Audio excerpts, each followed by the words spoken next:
Yeah, we have them. All right. Thank you. You can contact me for the photos. It's okay.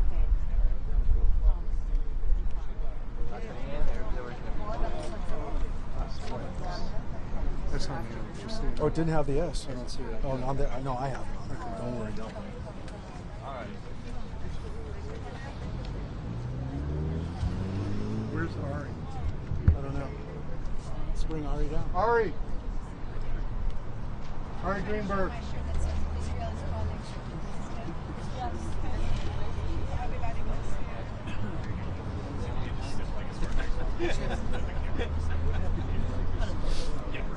Coming? He's giving me this, so let it go. All right. Everybody wants that shot. Thank you, everybody, for coming. Not gonna get that shot. I'm Rabbi Mark Blazer from Jewish Life Television. Over 50 years ago, my father, Phil Blazer of blessed memory, started Jewish media enterprise that would eventually grow to be Jewish Life Television, a 24/7 Jewish television network, which he envisioned to be the voice of the Jewish people. So about 20 years ago, JLTV went on as a full-time linear channel. And unfortunately, my father passed away 3 years ago. I miss him every day, but on October 7th, I thank God that he wasn't here in this world to see what happened. And 2 days ago, I thank God that he didn't see what happened right here in his hometown in Southern California, that right here a Jew was murdered.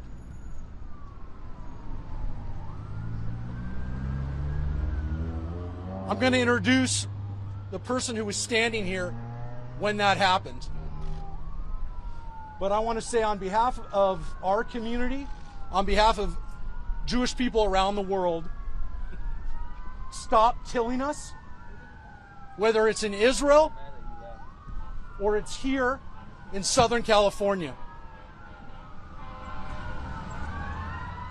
I want to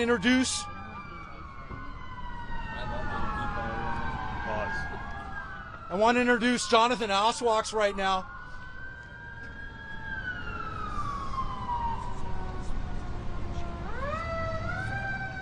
He's going to tell you his story. He's going to tell you what happened here.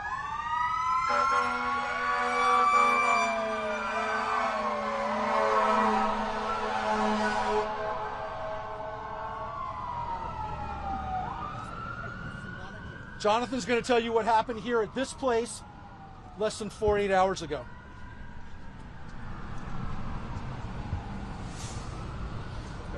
Hi, everybody. This isn't what I do for a living, so please forgive me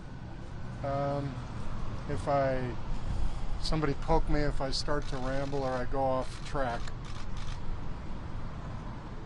But I met Paul Kessler 2 weeks ago prior to the protest of that week. So whatever date Sunday was, back up 7 days, and we met the week prior. We met on Nextdoor. I picked up on social media that there was a demonstration, a pro-Hamas, anti-Israel demonstration that was going to take place right here in the community where I live. And I'm a Jew.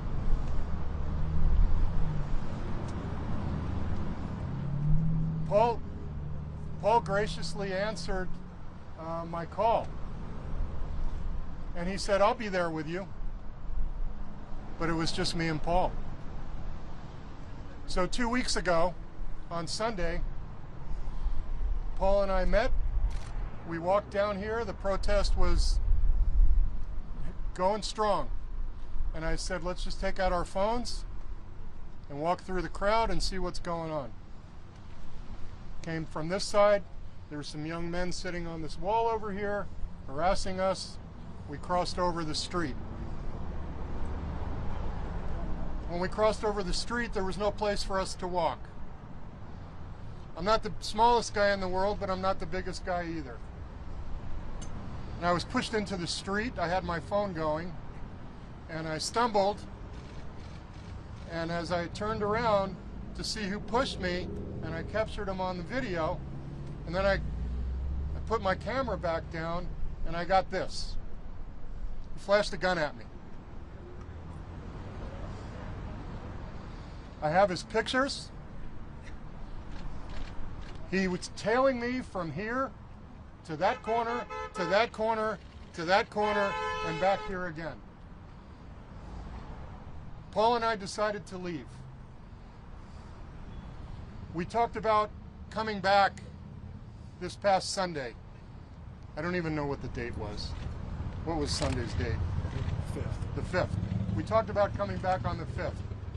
And we tried to organize better than we were organized the week before. We put out a call to get some flags. We put out a call for some people. I did this on the Nextdoor app. I was banned from the Nextdoor app. I only put out an invite, sort of like a call to action for a protest. And I was completely banned, and I was told that it was disrespectful. And I said, what about my First Amendment right? It doesn't apply on a social media platform. And I said, well, that's a big fuck you to all the Jews, isn't it? And I said, you haven't heard the end of this from me yet. So Paul and I decided that we were going to come back. There was a lot of things on social media during the week. Paul and I realized that they were planning, the Palestinian pro-Hamas, anti-Israel terrorists planned to be here at 3 o'clock. They changed the time a couple times. And I said, Paul, let's get there at least an hour to an hour and a half before them so we can take the corners. So we're sitting across the street of Paul Martin's. There's a fountain there. There's 4 sides to the fountain. It's square. He and I are sitting on the leg that's facing going with this traffic. I got a phone call from a friend, and he said, hey, I see your face on social media live. You're being watched. And I looked up, and I see 2 men and then 3 men sitting on the bench 90 degrees to us. One of those men I recognize as the murderer. The other man was an extreme agitator. And the other fellow was just a young fellow. I couldn't tell very much about him. Didn't look like the guy that pulled the gun on me. I said, Paul, my friend's here with the flags. Let's go get the flags. We came over here, went behind the bank to meet my friend with the flags. We got the flags. I said, okay, let's stand here. We had 3 flags. We had the Israeli Mogen David, we had the American flag, and we had the Gadsden flag, the one commonly known as the Don't Tread on Me flag. Paul insisted on holding the Israeli flag. I asked him at least 3 times to give it to me. Paul was a lot smaller than I am.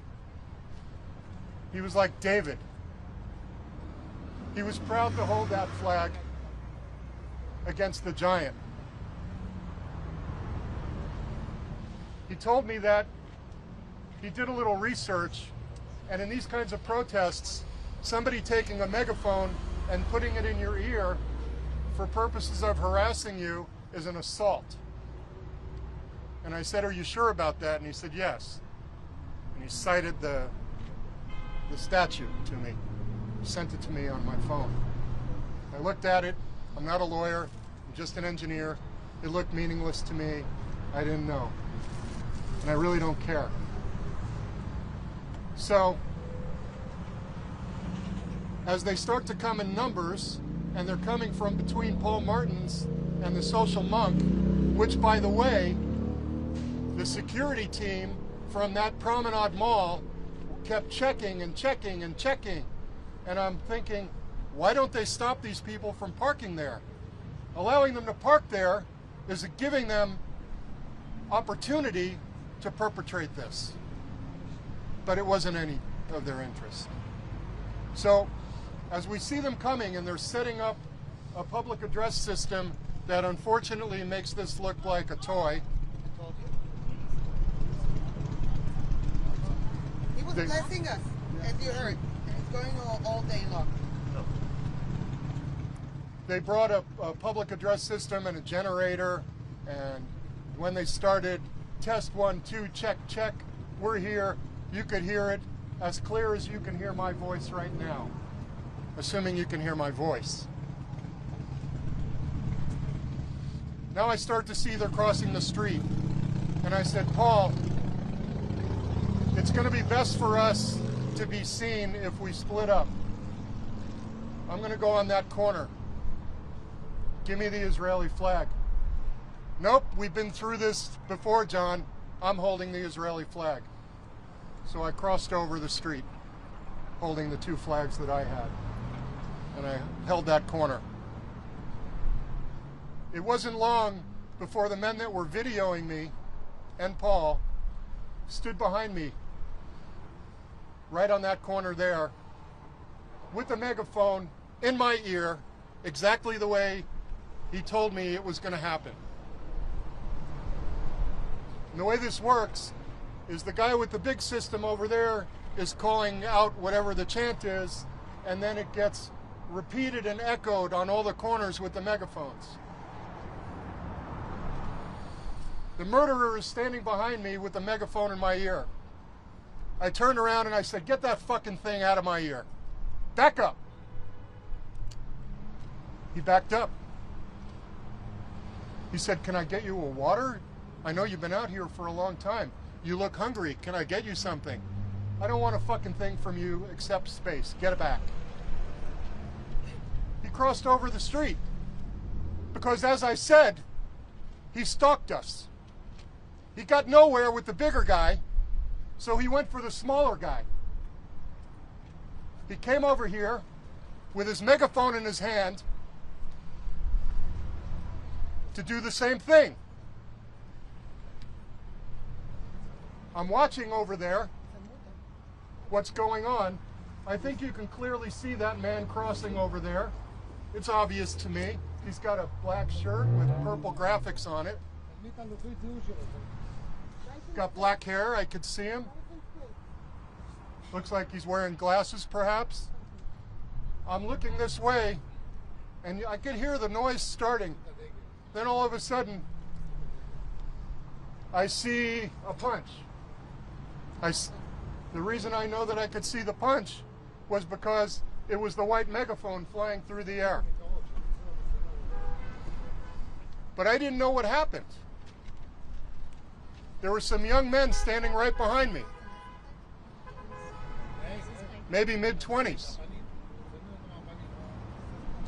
And they said, oh shit, let's go see what's going on over there. I turned around. I looked him square in the eyes. I said, don't you fucking move. If you go over there, I'm going over there, and it's not going to end well for anybody, me included. They looked at each other and they said, stay here. There were some young women over there, all pro-Hamas, pro-Palestinian, anti-Israel, and they were trying to calm the situation. Now you can hear the sirens coming. It's probably, I don't know, 6, 8, 9 Ventura County Sheriff's SUVs take this corner. Then the fire engines come, as loud as that fire engine that just passed here a while ago. And then the ambulance came. And I still don't know what's going on. Somebody says that somebody went to the hospital. But I had a friend over here besides Paul, and nobody came over to tell me exactly what happened. And I saw the police presence and the fire department presence here. So I figured, there's no need for me to come over here. It's taken care of. They were putting up tape. They were moving people back. I could see them tending to someone over here, but I had no idea who it was. I was looking for the Israeli flag. I saw the flag propped up against this sign right on the edge over there. Then I saw the flag on the floor, and it still didn't register to me. After the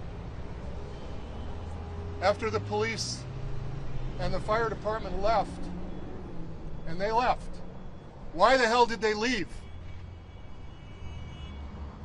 Where is the law enforcement in this city 2 weeks in a row? One, I had a gun pulled on me, and they thought it was a joke.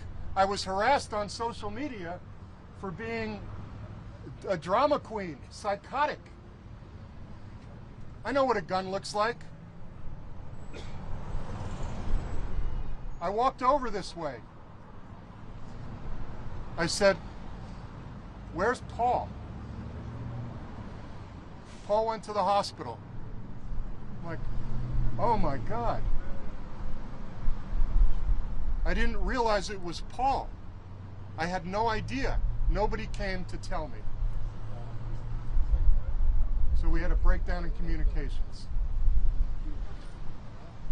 We wrapped up the flags. I said, I need to go over to Los Robles. I went over to Los Robles. I didn't, at the time, remember, I've only known Paul for barely 2 weeks, and I'll call him my brother, but we didn't really have very much time to get to know each other. So I'm embarrassed to tell you I didn't know his last name at the time when I walked into the ER. And they said, "How can I help you, sir?" I said, "I'm here to check on a friend that was just brought in a little while ago." "What's his name?" "I only know his first name, I'm sorry. His name is Paul, but I think his last initial is M." They looked through the register. There's no Paul M. She said, "Let me go in the back and check." She comes out and she said, "All I can tell you is I found who you're talking about. You don't have his last initial, his last name doesn't start with an M, but I can't give you any more information. The sheriffs want to talk to you. Can you hang around?" Yeah, the same sheriffs that left here without collecting the evidence, without collecting the murder weapon, without taking the son of a bitch that hit him. If it was me and I hit somebody, I would have been handcuffed and taken away. This is the same bullshit that's happening in our streets. They're letting people go through our shopping centers, destroying them.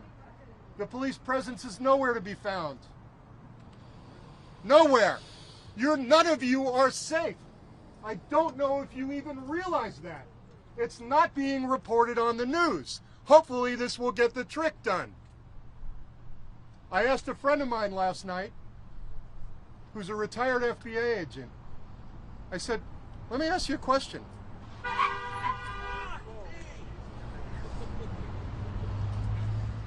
How are we going to be protected when I look at what's going on the television in Europe, in Chicago, in New York City? The sheer numbers of these people dwarf the police departments. I experienced it myself. They want nothing to do with it.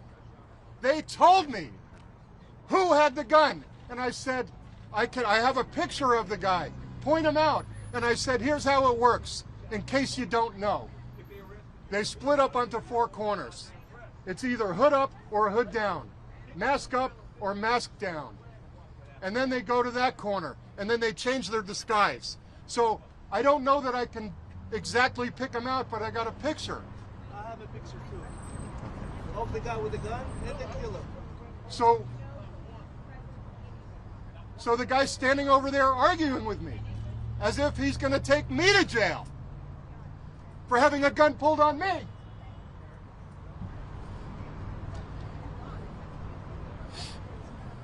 So this FBI agent told me last night, he said, until the governors come out and bring the National Guard, you're on your own. Take care of yourself. Watch your 6. And so that's what it is now. Thank God for the Second Amendment, I guess, right? So Jonathan, Jonathan is going to. You are not safe here. You're not safe here. Somebody can come and hit you. You're not safe. No kidding. Okay. We've seen it before. Shniya. So Jonathan is going to be here. I'm going to have. Murderer. I'm going to have somebody, a good friend, say a few words. You know, Turn around. Here come again. 85 years ago this week, the world got a first glimpse at the brutality of the Nazis in an event that we call Kristallnacht. And 1 month ago, the world got a very clear view of what would happen to Israel if it wasn't protected and if it didn't have the resources and the support of millions of Americans and people around the world. The events of October 7th have been a wake-up call, unfortunately, and a terrible tragedy. And it makes us say once again, never again. Never again doesn't mean that we can protect every Jew, every place in the world. But what it does mean is that when a Jew is killed, when the brutality of the pogroms of what happened in Israel 1 month ago today, there will be justice. And there will be justice, there must be justice for the murder of Paul Kessler. And there must be justice for those that are being held hostage right now, for the people of Israel who are being shelled right now. And I want to introduce somebody who has been a leader in our country on behalf of the Jewish community. Elan Carr, who was previously in the last administration the special envoy to monitor and combat anti-Semitism. He's currently the CEO of the Israeli-American Council.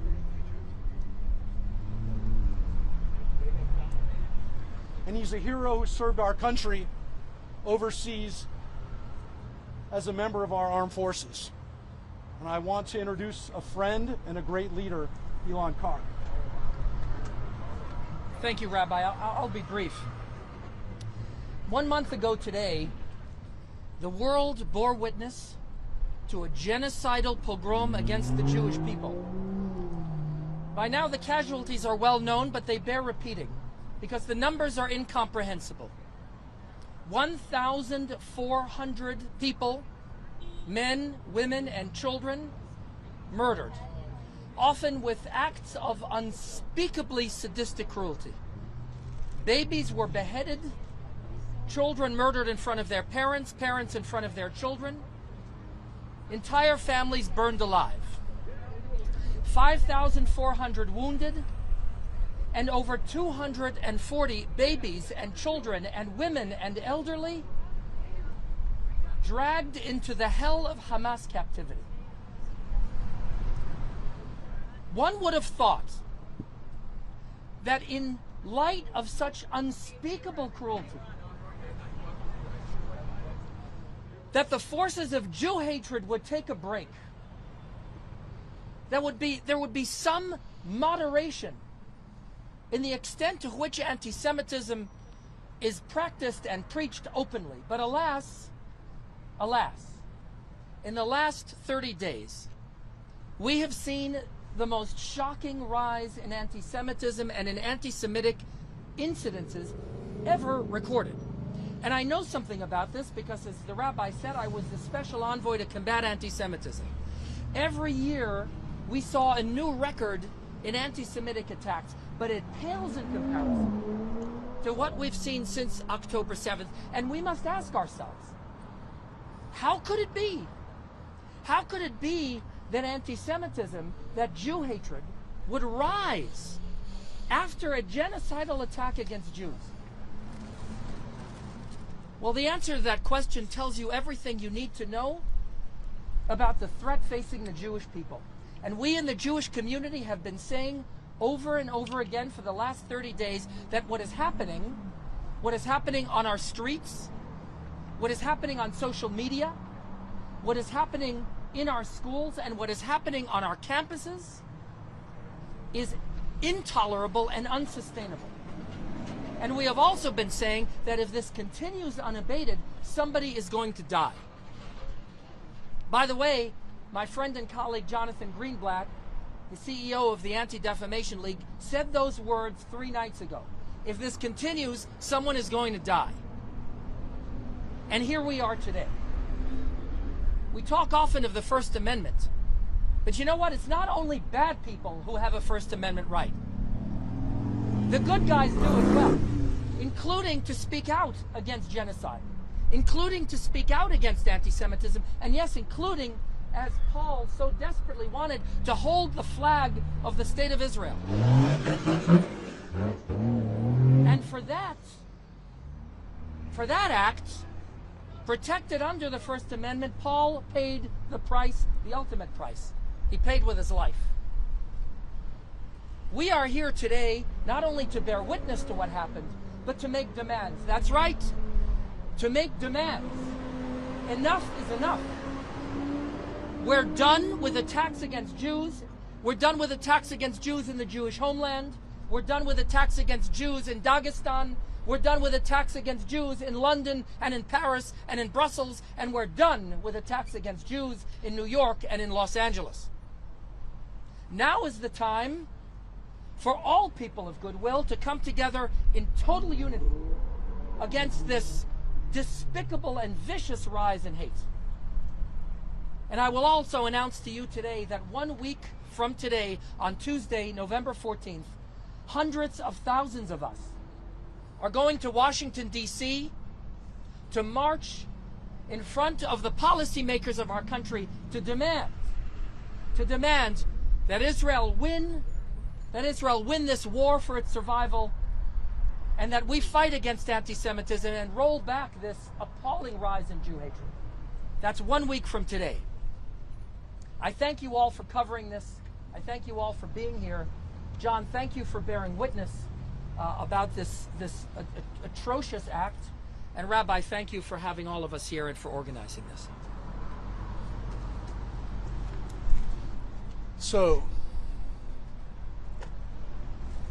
in case you missed this, 1 week from today in Washington, D.C., and I'm beseeching everyone who's hearing this, to the Jewish community, to the Gentile community, to everyone who loves freedom and democracy and who wants to stand with Israel, to come to Washington, D.C. next week. And wherever you are in the coming days, I want you to do what Jonathan did, what Paul did, to stand with Israel. That no one should be afraid to have an Israeli flag in this country. That this will never happen again. Be careful, be safe. Go out with bigger numbers. So the challenge is to go out and to be with a large group of people. Make the group big. Don't let individuals, 2 or 3 people, go out with 10, 15, 100 people with the flag.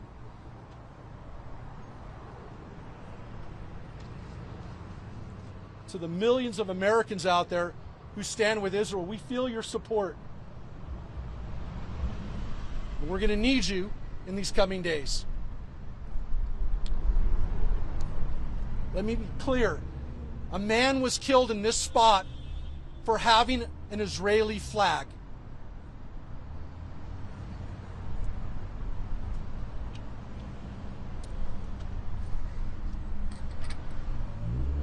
The cantor of Mr. Kessler's synagogue is standing right here, my friend Cantor Kenny Ellis. And right now here at this place, as his funeral is being conducted today, we're going to share the prayer that's being said in his honor, the El Maleh prayer. God, full of mercy, grant perfect rest and peace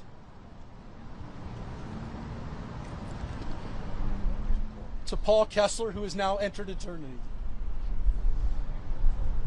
May his soul be bound up in the bond of everlasting life, and may he rest in peace. Amen.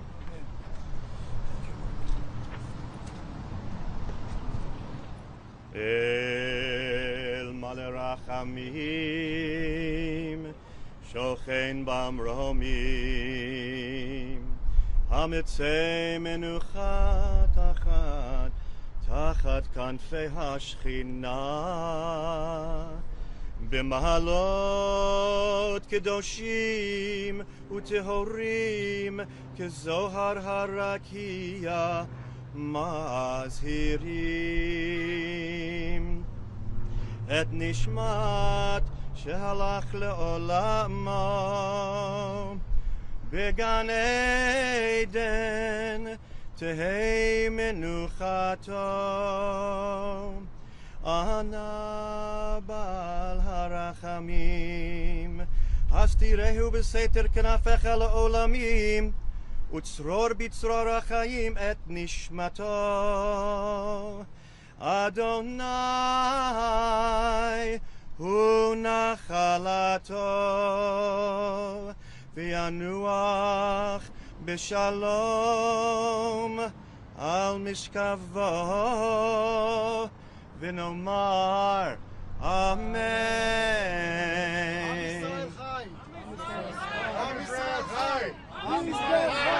Bring them home. Bring them home. Bring them home. Bring them home. Bring them home. Bring them home. Bring them home. Bring them home. Bring them home. Okay. No, not really. I think I've said it all. I don't have anything else.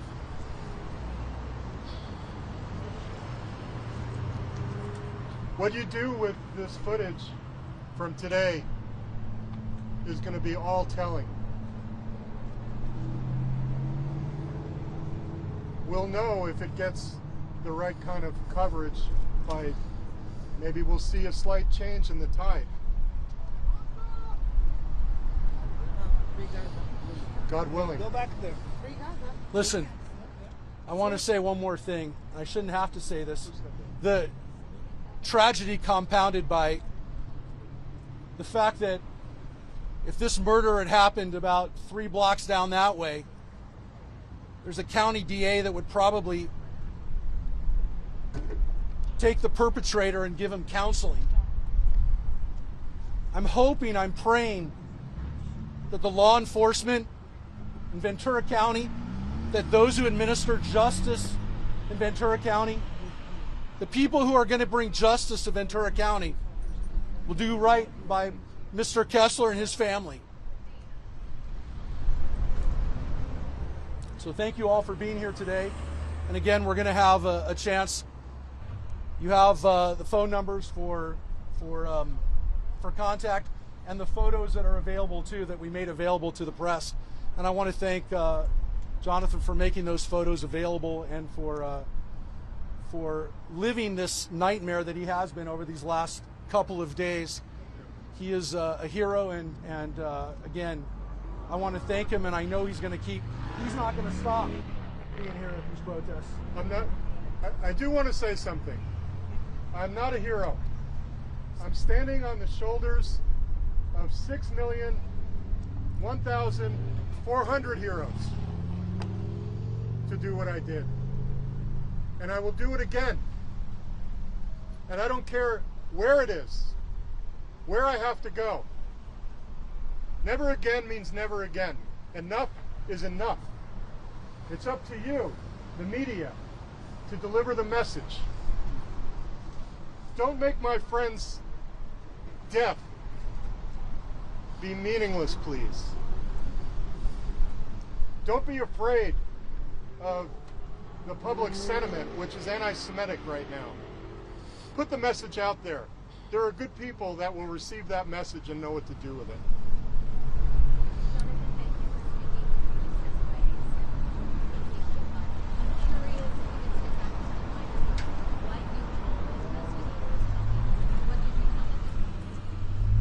What did I tell the deputies? I told them what I witnessed. I told them the timeline of what happened. I told them about how angry I was at the fact that a gun was pulled on me and they did nothing about it, and now a man is dead. And I said, so I guess Jews aren't important. And he said, please don't say that. That's not the case. And I said, but that seems to be the message.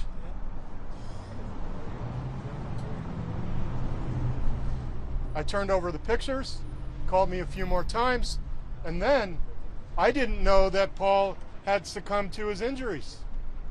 All day long yesterday, I'm texting Paul. I'm calling Paul. It's going directly to voicemail. Then all of a sudden, where's Amir?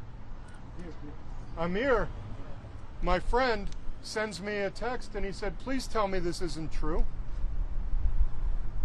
I saw it and I was broken. I was broken that he died at 1 a.m. in the morning. And then I contacted the sheriff again. And I said, I sent him the text that Amir sent me, which was a copy paste from some social media.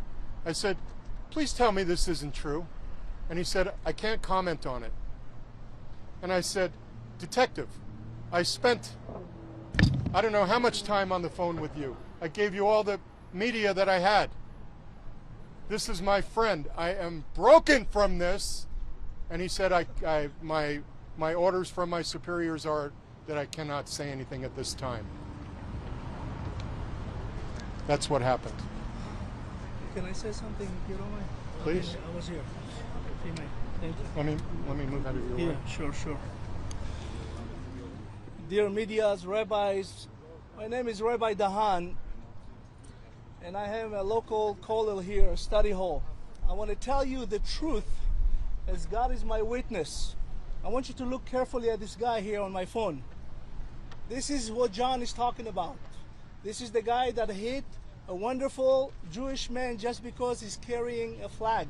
I came here immediately when I was notified that there is an altercation. I noticed here a gentleman, an Arab one, that last week threatened somebody with a gun. And I went to the police and I said, sir, this gentleman has a gun on him. Go check him. And the police officer says to me, I'm not allowed. I want you to know the police here are not here to rather do anything for the Jewish people. This is a witness evidence. When I go to a police officer standing here and telling him there's a gun in the crowd, we know this is the guy. We took a picture of him the week before, and he says we cannot do anything about it. So I don't know about serve and protect. It sounds to me just like another platitude, another saying. I want you to know, to the Arab world, as a rabbi, I teach the Bible. It says in the Bible that there is some Arabs, they are pere Adam.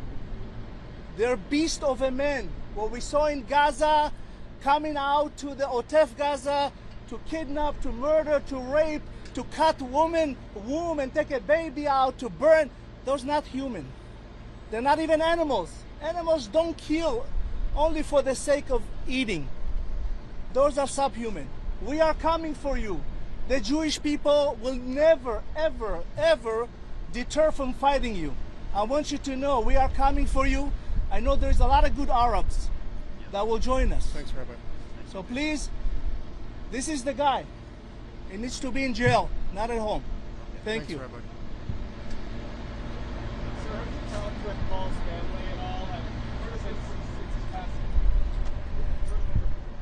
All I have is Paul's mobile phone number. I don't even know where or when the funeral is. I've not spoken to his wife. I went this morning to the Temple Chaim synagogue, where she was a board member. Put simply, how would you describe his character from the man you came to know over the past few weeks? He was a passionate Jew. He was a passionate Jew. By the way, when we were sitting out there being videoed, I said, hey, listen, man, I want you to know who you're sitting with in case something happens. I don't know why I said this. I said, I want you to know about me. where I was born, how old I am, what I do for a living. I want you to know my political affiliation. And then he said, yeah, we're not aligned on that. And I said, that's okay. It's fine. And then I said, okay, your turn. And he starts telling me about him. And I learned a lot. I learned he had 2 children. One passed away. He was very sad to tell me that story. And told me about his wife and how she was cautioning him before coming out today. Be careful. Be careful. Those people want to hurt you. And he said, I'll be fine, honey. He told me what he did for a living, and I said, oh, I used to, he worked in medical sales for a company that I used to do some engineering for. And we laughed about that. And I said, it's funny that we never met. And here we are, 69, 2 altar cockers. And now we meet. Jonathan, can you explain what happened that you saw? You were across the street. You only saw the megaphone go flying.